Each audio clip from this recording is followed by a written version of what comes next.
రాష్ట్రంలో ప్రజాప్రభుత్వం ఏర్పాటై ప్రజారంజకమైన పరిపాలన ప్రారంభమై నెలన్నర గడవక ముందే వైసీపీ అధ్యక్షుడు జగన్మోహన్ రెడ్డి నానా యాగి చేస్తుండడం చూస్తుంటే పాకాన పడినది అని అనిపిస్తూ ఉంది.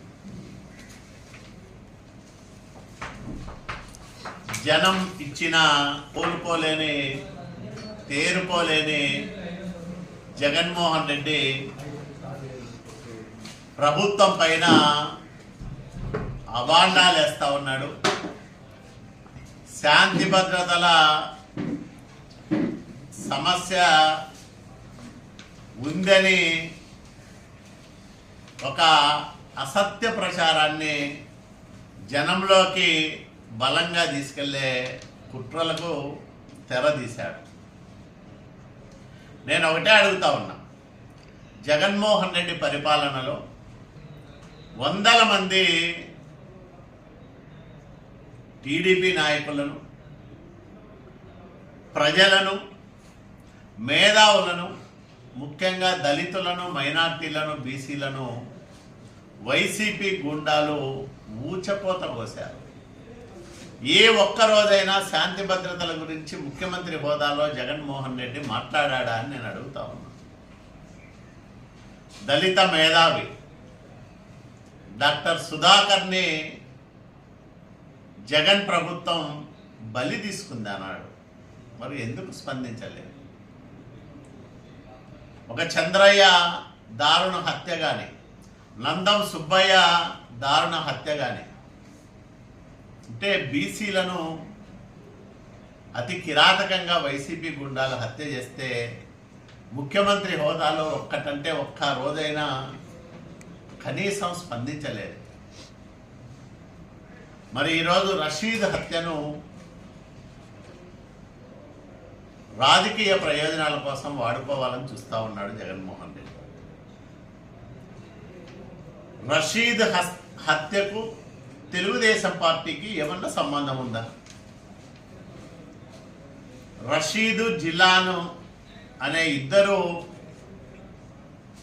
మైనార్టీ తెగలకు సంబంధించిన వ్యక్తులు ఒకే వ్యక్తి నాయకత్వంలో పనిచేశారు. వైసీపీ నాయకులుగా చలామణి అయ్యారు. గత ఏడాది ఏకాదశి నాడే ఇద్దరు గొడవపడ్డారు. అప్పట్లో ఆ ఇద్దరి మధ్య అక్కడుండే ఎమ్మెల్యే బొల్లా బ్రహ్మనాయుడు సఖ్యత కుదిర్చి ఉంటే, రాజీ చేసి ఉంటే ఈ హత్య జరిగేదే కాదు. మరి వాళ్ళిద్దరి మధ్య ఉండే వ్యక్తిగతమైన విభేదాలు కానీ, వ్యక్తిగతమైన ద్వేషాలు కానీ తెలుగుదేశం పార్టీకి ఏం సంబంధం అని నేను అడుగుతాను. ప్రభుత్వానికి ఏమిటి సంబంధం అని నేను అడుగుతాను. వ్యక్తిగతమైన కారణాలతో జరిగిన హత్యలకు రాజకీయ రంగు పులమడం అనేది రాజకీయ దిగజారుడుతనానికి పరాకాష్ఠగా మనం చూడాలి. నిన్న తాడేపల్లిలో బయలుదేరినప్పటి నుంచి ప్రతి క్షణము, ప్రతి అడుగు ప్రచారం కోసం ఉపయోగించుకున్న విధానం చూస్తే రషీదు కుటుంబాన్ని పరామర్శించడానికి వెళ్ళినట్లు లేదు. ప్రచారం చేసుకోవడానికే తన పర్యటనను జగన్మోహన్ రెడ్డి ఉపయోగించుకున్నాడు అనేది చాలా స్పష్టంగా మనకు అర్థమవుతుంది. అక్కడికి వెళ్ళి నెలన్నర కిందట ఏర్పాటైన ప్రభుత్వాన్ని దించేసి రాష్ట్రపతి పరిపాలన విధించాలని డిమాండ్ చేస్తాం. అసలు నీకు బుద్ధి ఉందా జగన్మోహన్ రెడ్డి అని నేను అడుగుతా ఉన్నా.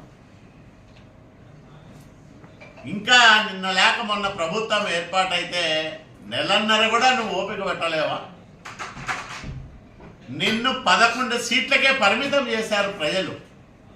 అంటే నీ 5 ఏళ్ల పరిపాలనకు ప్రజలిచ్చిన తిరుగులేని తీర్పు అది. నువ్వు పరిపాలనకు చేతగాని ఒక అసమర్థుడివి, ఒక దుర్మార్గుడివి, ఒక నియంతవి. నిన్ను మళ్ళీ మళ్ళీ ఆదరించే సమస్య లేదు. నినదించి తెలుగు ప్రజలు ఏకపక్షంగా చంద్రబాబు నాయుడు గారి నాయకత్వాన్ని సమర్థించిన విధానం మొన్నటి ఎన్నికల్లో చూశాం. మరి ఈరోజు ప్రతిపక్ష హోదా కూడా లేని జగన్మోహన్ రెడ్డి అంది వచ్చిన అవకాశాన్ని అసెంబ్లీలో ఉపయోగించుకోకుండా, ప్రజా సమస్యల గురించి మాట్లాడుకోకుండా, వ్యవసాయ సీజన్ ప్రారంభమైంది, రైతుల సమస్యలు మాట్లాడచ్చు, ఇవన్నీ ఏమీ మాట్లాడుకోకుండా 24వ తేదీ ఢిల్లీకి పోతాడంట.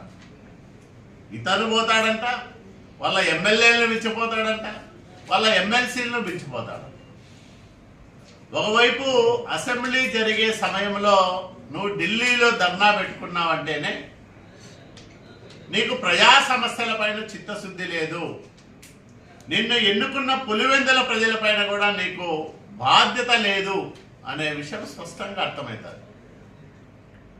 నువ్వు పార్టీ అధ్యక్షుడిగా రాష్ట్రంలో ఉండే సమస్యల గురించి మాట్లాడచ్చు, అట్లాగే పులివెందుల ఎమ్మెల్యేగా పులివెందుల నియోజకవర్గంలో ఏమైనా సమస్యలు ఉంటే మాట్లాడచ్చు. ప్రజా సమస్యలు చర్చించడానికి ఒక అత్యద్భుతమైన వేదిక అసెంబ్లీ. అట్లాంటి వేదికను నువ్వు ఉపయోగించుకోకుండా పారిపోతున్నావంటే ప్రజాస్వామ్యం పైన నీకు అసలు నమ్మకం లేదు జగన్మోహన్ రెడ్డి. ప్రజాస్వామ్య విలువల పైన నీకు ఏమాత్రమూ ఆసక్తి లేదు. వ్యక్తి ప్రజలు ఈ రకంగా తీర్పు చెప్పినా ఇంకా వాస్తవంలోకి రాని వ్యక్తి ఏమనాలి? ఇతని మానసిక స్థితిని మనం ఏమనాలి? అంటే జగన్మోహన్ రెడ్డి పిచ్చి ముదిరింది, పాకాన పడింది, ఇంకా ఇతను ప్రజల మధ్యన తిరగడానికి అర్హుడు కాదు, ప్రజల మధ్యలో ఉండే అర్హత జగన్మోహన్ రెడ్డి కోల్పోయినాడు అనేది జగన్మోహన్ రెడ్డి చేస్తున్న ప్రకటనలు, వెలువరిస్తున్న నిర్ణయాలు మనకు స్పష్టంగా అర్థమవుతాయి. కాబట్టి శాసనసభ సమావేశాలు జరిగేటప్పుడు వాటిని వదిలేసిపోతున్న పులివెందుల ఎమ్మెల్యేని ఏమనాలి, వైసీపీ అధ్యక్షుడిని ఏమనాలో ప్రజలే నిర్ణయం తీసుకోవాలని మేము విజ్ఞప్తి చేస్తా ఉన్నాం. అసెంబ్లీ